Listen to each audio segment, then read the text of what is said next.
اچھا ماشاءاللہ شاہ رخ بھائی بھی موجود ہیں. آپ یہاں سے غالباً یوسی چیئرمین کے انتخابات بھی آپ نے لڑے ہیں, ابھی بھی شاید کسی پوزیشن کی طرف جا رہے ہوں گے, تو کیا فرمائیں گے ان کی ایکٹیویٹی کے بارے میں جو کہ یہاں بلڈ جمع کرنے کے حوالے سے آج؟ جی بہت شکریہ سعید سعیدی صاحب. سب سے پہلے تو آپ کا شکریہ, آپ کی ٹیم کا شکریہ کہ یہ اس سارے معاملے کو کور کر رہے ہیں. یہ جو کتیانہ میمن ہسپتال کی طرف سے اور کوڈینار مسلم کاٹھیا واڑ جماعت کی ہیلتھ کمیٹی کی طرف سے یہ کیمپ لگایا گیا ہے, اور یہاں جو یہ سرگرمی ہو رہی ہے بیسکلی یہ تھیلیسیمیا سے متاثرہ جو بچے ہوتے ہیں ان کے لیے جو ہے نا یہ بلڈ ڈونیشن جمع کر رہے ہیں, اور یہ ایک بڑا کاز ہے. آپ نے دیکھا ہوگا ماضی میں ہماری تبلیغی تنظیم دعوت اسلامی نے بھی بڑے پیمانے پر تھیلیسیمیا سے متاثرہ بچوں کے لیے بلڈ ڈونیشن جمع کیا, تو اسے بین الاقوامی سطح پر سراہا گیا تھا, کیونکہ یہ کام ہی ایسا ہے.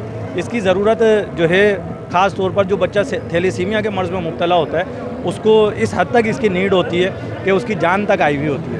ایسے میں جب اس کو خون دستیاب ہوتا ہے تو پھر والدین کے لیے یہ نعمت سے کم نہیں ہوتا. تو ایسے میں بڑی اپریشیٹ کرنے والی بات ہے ان لوگوں کے لیے کہ جنہوں نے یہاں پر یہ اہتمام کیا ہے, اور اس میں تھیلیسیمیا ٹیم ہے جو بیسکلی کتیانہ میمن اسپتال اور کوڈینار مسلم کاٹھیا واڑ جماعت یہ دونوں جو ہے اداروں کے ساتھ مل کر کام کرتی ہے. تو یہ جو ٹیم ہے ان کی یہ کاوش ہے اور ہم اس کو اپریشیٹ کرتے ہیں.